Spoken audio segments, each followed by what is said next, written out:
El Ministerio de Educación estima que la deserción escolar podría triplicarse en los próximos meses debido a la pandemia, sumando más de 80.000 casos.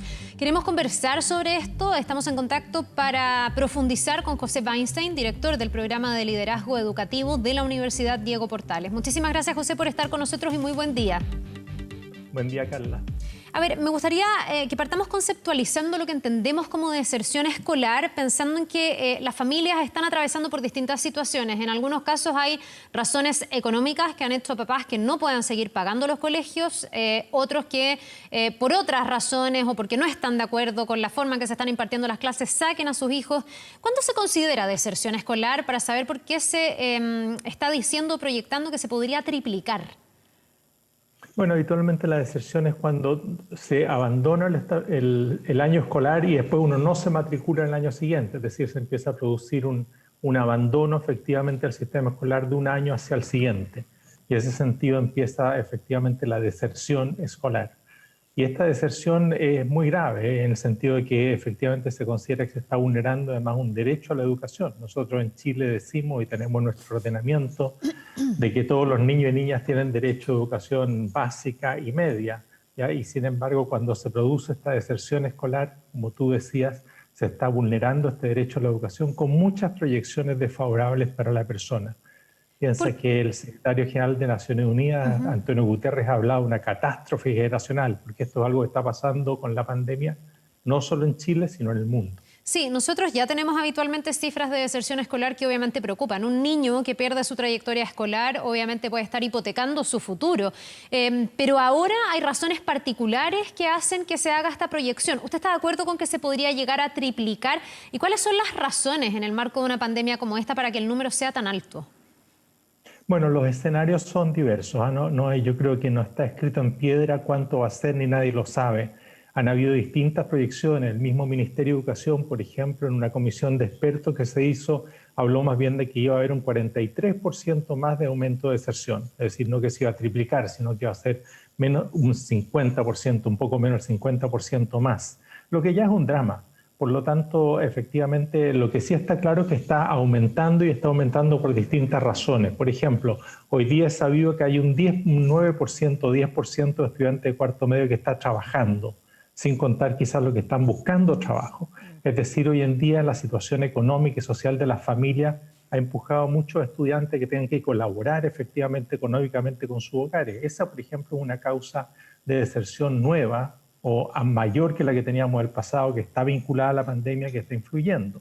Otra causa vinculada a la pandemia muy importante, sin duda, es la no conectividad con el sistema escolar, el desenganche, porque no se está participando, ¿no es cierto?, en las actividades escolares debido a la no presencialidad y porque no se tienen las condiciones. Piensa que cuando una familia cae en la pobreza, una de las primeras cosas que corta justamente es el acceso al celular o el pago de ese tipo de cuentas, si es que lo tenía, ya muy probablemente ya tenía una conexión muy desfavorable y por lo tanto eso se corta, pero esos son factores nuevos que están efectivamente implicándose. Ahora, no hay que dejar de considerar que aquí hay un acumulado adicional por el estallido social del año pasado, es decir, ya tenemos el año pasado, por ejemplo, el mes de noviembre, un 30% más de ausentismo escolar que el que tuvimos el noviembre del 2018.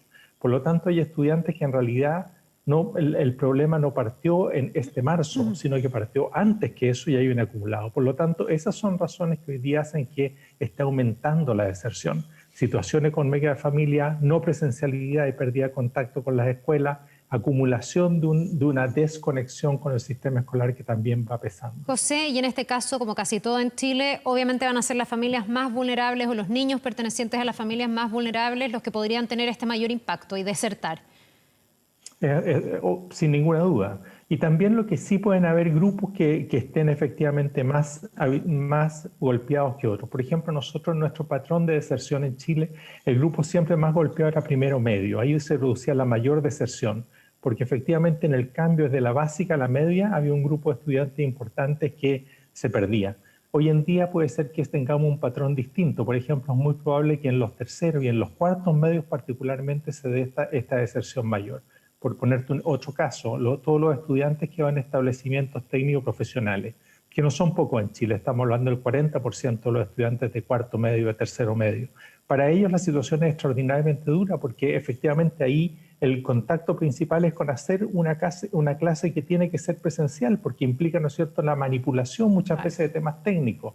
Lo que ha ocurrido, ¿no es cierto?, con la no presencialidad para ese tipo de estudiantes de la educación técnica es especialmente duro y por lo tanto la falta de conexión, pero incluso si el tipo de conexión se da, la falta de atractivo de ese tipo de actividades es muy alto.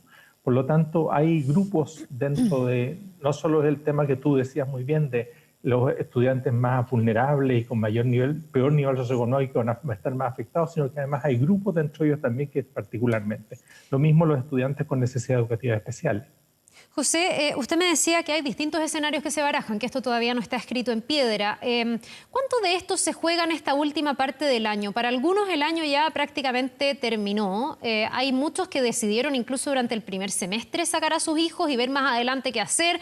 Hay algunos que darán exámenes libres, otros me imagino que si están trabajando verán si están las condiciones para retornar o no a estudiar, y hay otros que definitivamente a lo mejor no vuelvan a estudiar nunca. Pero en este segundo semestre tengo la impresión de que esa decisión se va a agudizar y no sé si en lo que queda de año se puede recuperar o atajar esa decisión en alguna familia si es que efectivamente se retomaran las clases, que ha sido uno de los argumentos del Mineduc. Sin duda, yo creo que todavía no está jugado y es muy importante que efectivamente hacer el máximo esfuerzo para que sea el mínimo posible. Creo que aquí además tenemos muy buenas experiencias, Carla, también, es decir, hay establecimientos escolares que se han propuesto que efectivamente la deserción sea muy baja y han hecho muchas iniciativas de ir a buscar a los estudiantes, buscar conectarse con ellos, de tener un sistema de alertas tempranas, de saber efectivamente el que está faltando mucho, se está desconectando, no está respondiendo los WhatsApp. Es buscar que esa persona reencontrar un contacto con él. Por lo tanto, yo creo que hay una acción muy grande que todavía se puede hacer desde el punto de vista de contactarse con los estudiantes y buscar reengancharlos a aquellos que se han ido quedando atrás con el sistema escolar.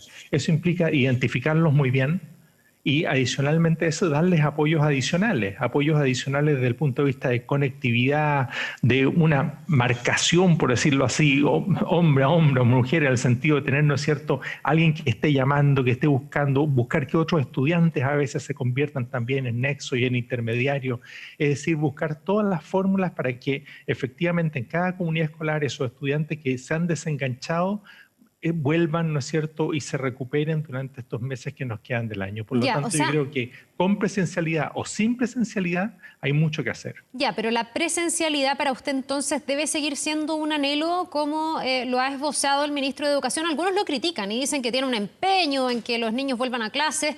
De hecho, cuando uno ve las encuestas entre los apoderados hay muchísimas dudas de mandar a los niños y llama la atención. La mayoría no quiere que los niños vuelvan a clases presenciales, pese a estar muy disconformes con la forma en que se ha ejecutado la educación a distancia. ¿Usted diría que el ministro de Educación entonces está en lo correcto, que en el fondo hay que seguir insistiendo en las clases presenciales, aunque quede muy poquito año? Porque algunos papás dicen, ¿para qué? Si no voy a mandar a mi hijo un mes, 2 meses, es muy poco. Yo creo que cuando están las condiciones sanitarias, Carla, hay que buscar que hayan clases presenciales. Se tiene que ser un anhelo nacional. Y creo que uno de los elementos importantes es recuperar la confianza de las familias. Las familias efectivamente hoy día no quieren enviar a sus estudiantes, a los niños y niñas, porque tienen susto, tienen temor y porque no tienen confianza suficiente en las autoridades.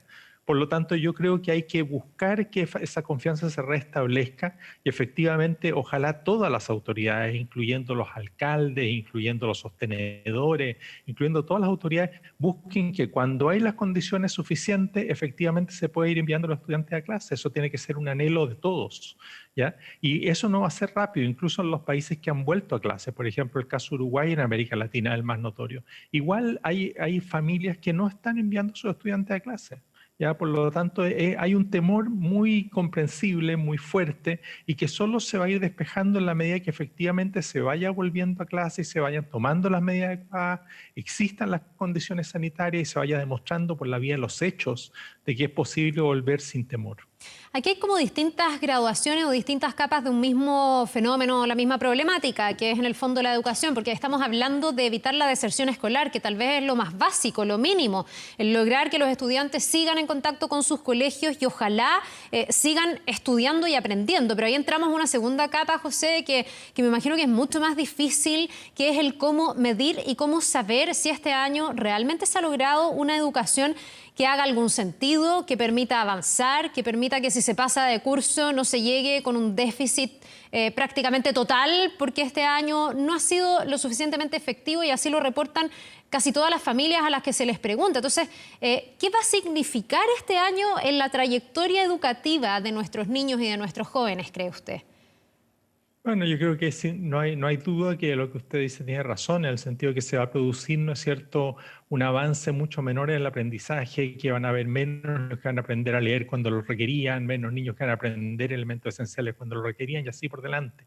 Por eso es muy importante pensar los 2 años escolares juntos, es decir, como se ha propuesto, ¿no es cierto?, que el año 2020 y 2021 hay que pensarlos como una suerte de unidad, en la cual durante el 2021 se puede de alguna manera, ¿no es cierto?, recuperar todo el rezago que vamos a tener durante este año 2020. En ese sentido, por ejemplo, hay países que que están haciendo hoy día una serie de estrategias muy innovadoras, por ejemplo, todo lo que es tutorías individuales o a pequeños grupos, porque esto no se distribuye igual y hay algunos estudiantes que van a estar mucho más rezagados que otros porque no han tenido los apoyos familiares, no han tenido la conectividad, etcétera. Y sobre esos estudiantes que se han hecho, por ejemplo, sistemas de tutorías individuales o a pequeños grupos, que es lo que permite recuperar más fuertemente en el año 2021, digamos, lo que no se logre avanzar suficientemente durante este año 2020. Por eso es importante ver estos 2 años como una unidad en la cual, ¿no es cierto?, uno puede pensar los objetivos. Ahora, eso no desmerece que también, a pesar de la tragedia, a pesar de la falta de aprendizaje, a pesar del riesgo de deserción alto,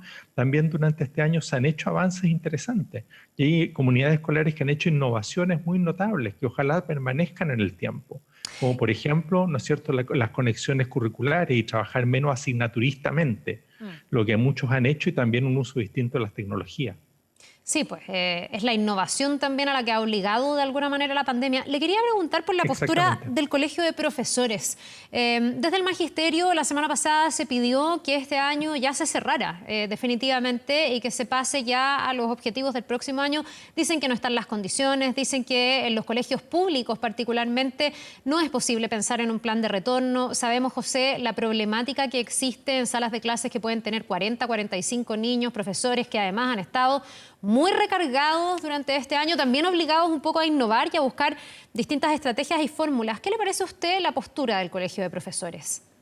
A mí no me ha gustado la postura del Colegio de Profesores. Creo que el Colegio de Profesores debería ser mucho más propositivo y debiese tener una mayor también apertura respecto de estos temas y buscar, ¿no es cierto?, que efectivamente de ninguna manera el año escolar se termina, ¿no es cierto?, en septiembre. Es decir, tenemos todavía octubre, noviembre, diciembre para seguir trabajando, aunque sea en estas condiciones que sanitariamente, ¿no es cierto?, no nos permiten hacer clases presenciales en la gran mayoría del país.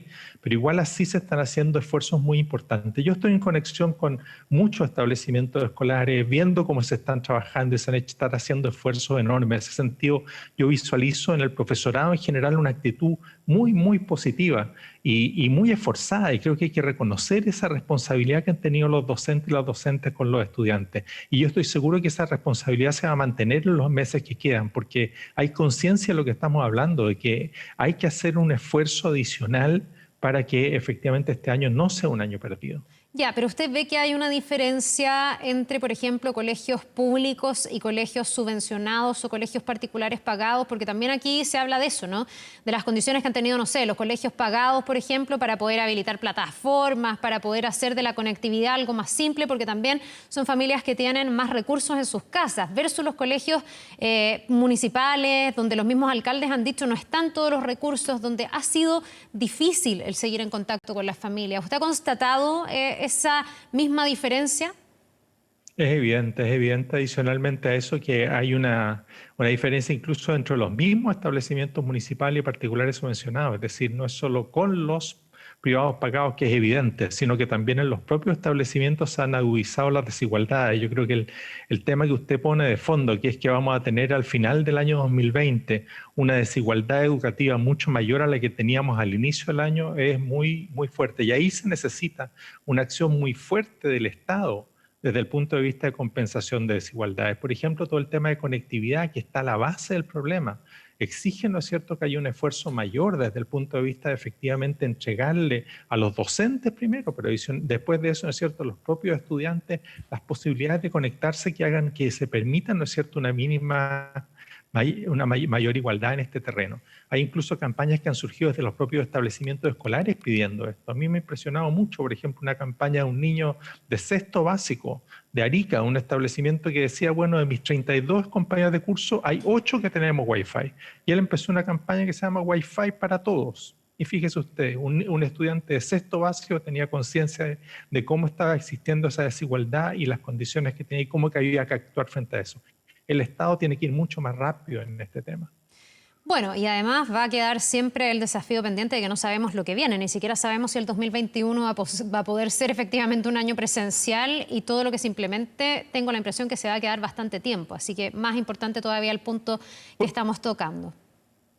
Exactamente, porque efectivamente si ocurre lo que usted dice, que tengamos, ¿no es cierto?, como decía otros lugares, recaídas, segundas olas y todo lo demás, el instalar esta conectividad y que ya se quede nos va a dar unas posibilidades mucho mayores para poder seguir trabajando a futuro. Por lo tanto, esa educación híbrida, que es lo más probable, ¿no es cierto?, que tengamos hacia futuro, necesita cimentarse de ahora. No es, por decirlo así en términos del Estado, una inversión por una vez. Es una inversión, ¿no es cierto?, permanente para un derecho a la conectividad que todos tienen que tener acceso y que va a permanecer en el tiempo y va a permitir tener una mucha mejor educación en el tiempo. Por lo tanto, yo creo que esto también, así como usted decía muy bien, la pandemia ha obligado a la innovación educativa de las comunidades educativas, la pandemia también debiera forzar al Estado a hacer un esfuerzo en una conectividad mucho mayor para todos ya hoy en día. Bien, pues José Weinstein, director del programa de liderazgo educativo de la Universidad Diego Portales, muchas gracias por habernos acompañado con este tema tan relevante, por cierto. Que le vaya muy bien. Gracias, Carla. Un buen día.